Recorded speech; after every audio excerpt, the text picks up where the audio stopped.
So today we are making tallow, or sorry, not tallow, we're making leaf lard. This is from a couple of pigs that we grew, and I am rendering this down so we can get it in jars. Now, this is straight out of the freezer, so it's frozen, so ideally you'd want to let it thaw out enough to cut it up into smaller chunks than this, just because they melt down easier. And just stirring it around the bottom to grease the bottom of this pan so it doesn't burn or stick. And I do have the burner down on low. This is going to take quite a long time for this to process. So this is the pan that I have. It is a, what do they call it? A tamale pan. I can't remember how big it is. I want to say it's like a 40 quart, something like that. It's like the biggest tamale pan that you can buy at Walmart is where I got it. And it comes with a glass lid. I just took the inside out. The inside of it is like a big metal colander. It probably comes up to about here, and it's a colander with holes and stuff in it. So this is what this is looking like now, and then I will bring you back when it melts down a little bit to show you what that looks like. And then when we get the jars full. Until then.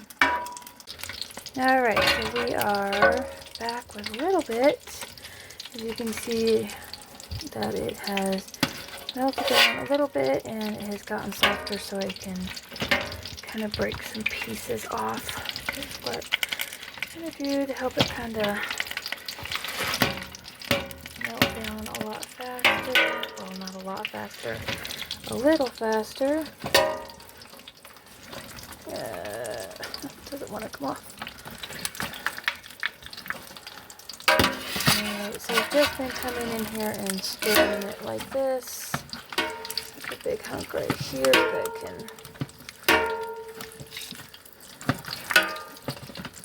cut off. Break this one down a little bit.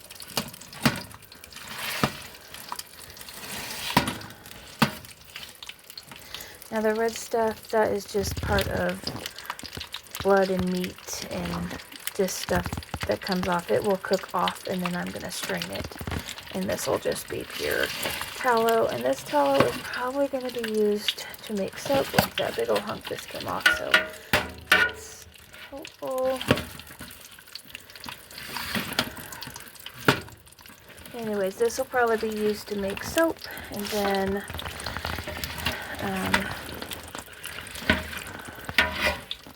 bring you along for the process to make that.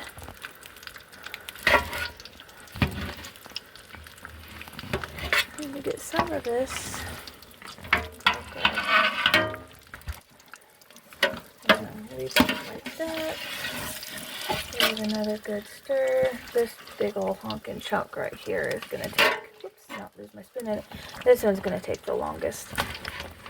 Just because of how big it was, but it does look like it's chopping up a little bit.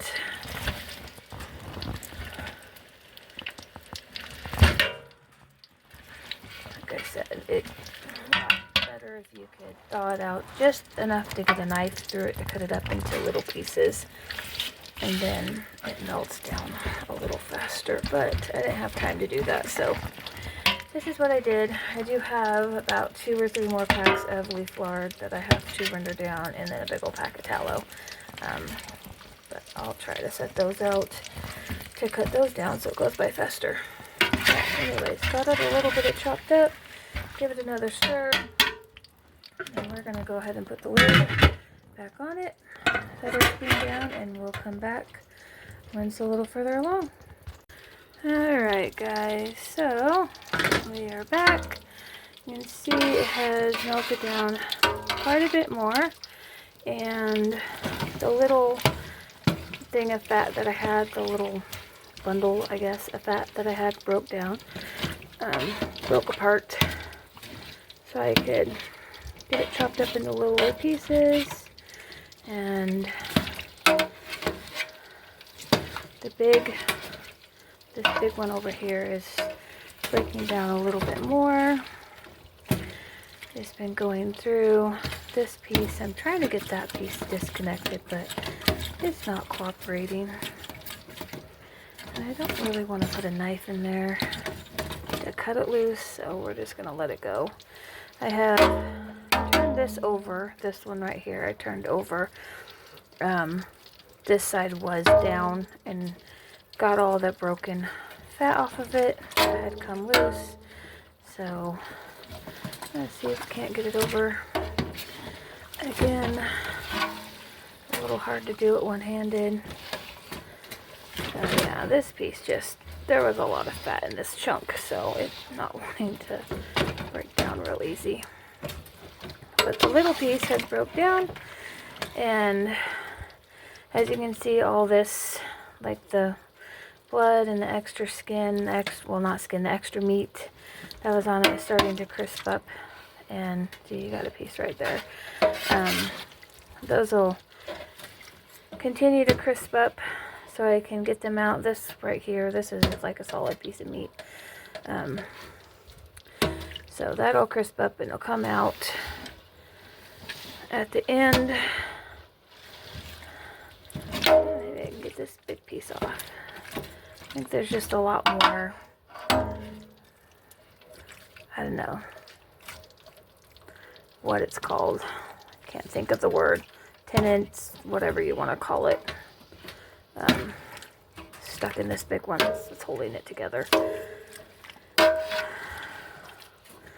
we're just going to keep doing what we're doing, and hopefully in the next hour, hour and a half, it'll be completely ready to put into the jars. Alright, till we come back. Okay, so my camera is going to fog up. Let's get it away from the steam for a minute. Oh, look, there we go. Okay, so the big chunk of fat that we had in here has broken down, and it's no longer a big old hunk. And now we got a bunch of small pieces.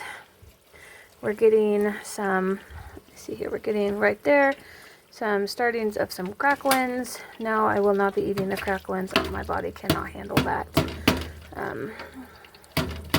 Stomach is just too sensitive to a lot of grease.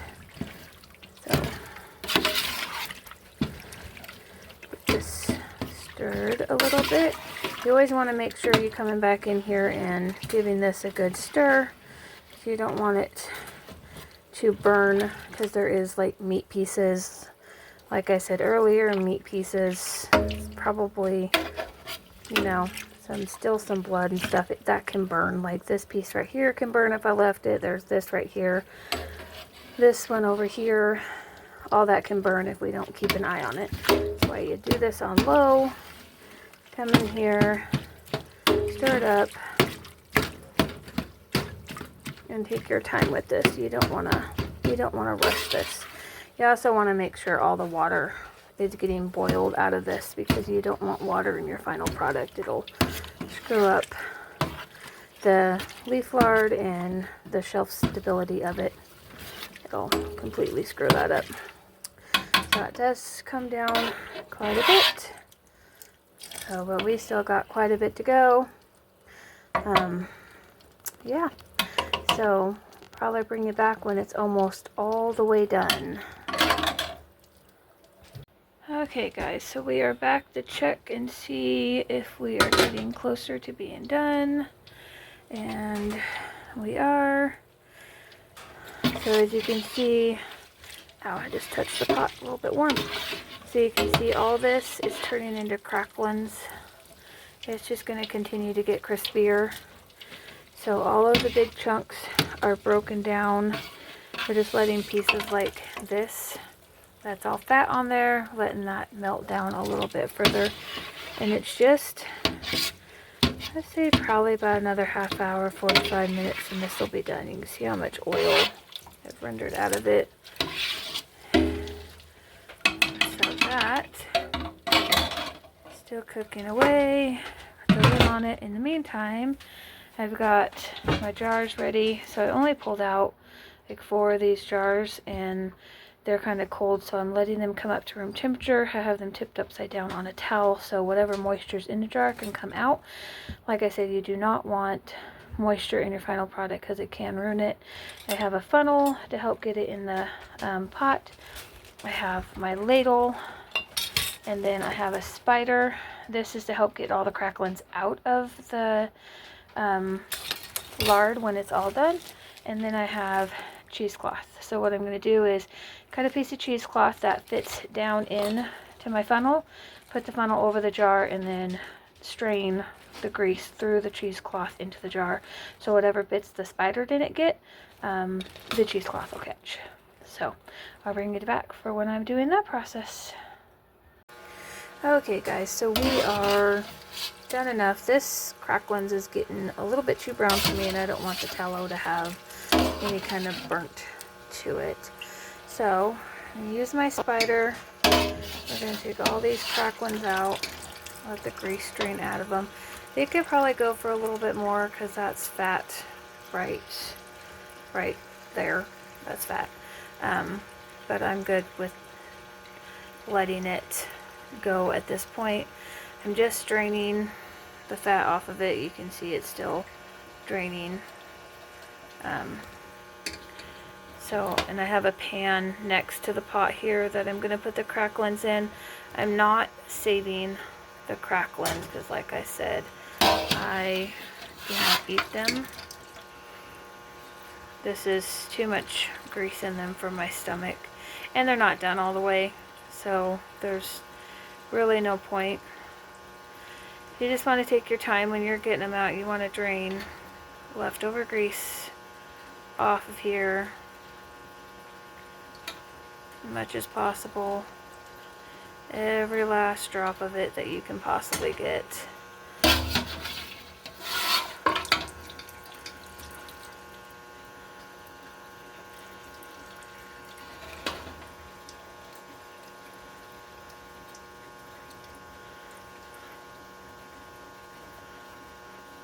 Pretty sure I don't have enough in here to fill 4 jars. Probably only have enough to fill 1.5. Kind of see the steady stream. Alright. And all these cracklings, we have cats outside that'll enjoy these, so that's what they're going to go to. Cats. And no, it won't make them sick. These are outdoor cats, and they eat mice and rodents and all that kind of stuff, so these cracklings will be just fine for them.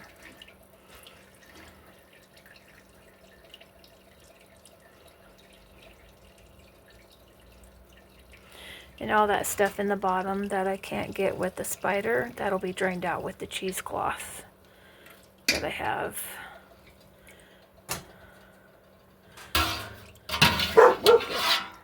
My dogs are gonna go crazy.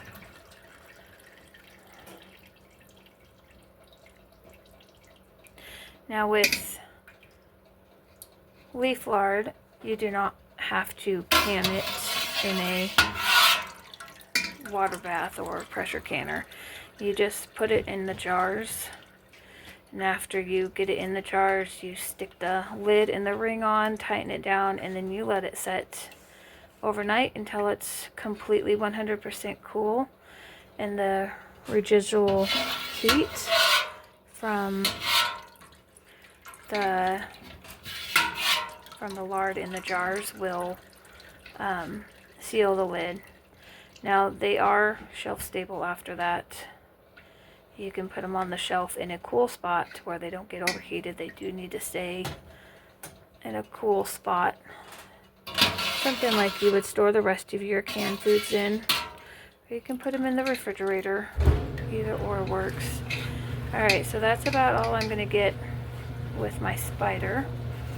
Put that on the stove. Now what I'm going to do is I have my jar here, and let's see, and I have my ladle. Oops, yeah, my ladle, and not my ladle. This is my canning funnel.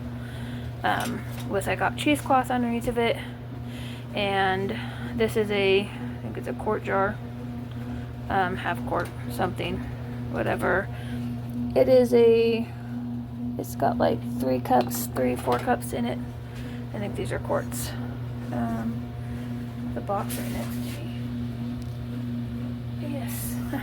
These are the quart jars. Anyways, so all I'm gonna do is ladle this out.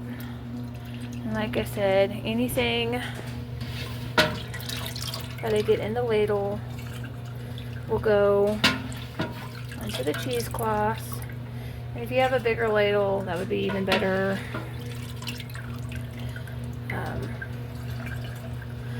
We're gonna see, we're just, everything that is coming out of the pot that the spider didn't catch going in the cheesecloth, and then it's just going down there. So I'm gonna fill these jars up and then show you what it looks like after I get them filled. Alright, so I got the first jar filled, and when the cracklings get in here, I'm just gonna dump them in with the rest of the cracklings, which are right there. So let's get a new jar here. My kitchen isn't that big, so we're gonna go ahead and put that right here. We're gonna very carefully. Let me grab my other towel over here because this jar is scalding hot. We're going to take this funnel, move it over here to the empty jar, and then we're going to very carefully pick up this jar. We're just going to move it over to this towel over here.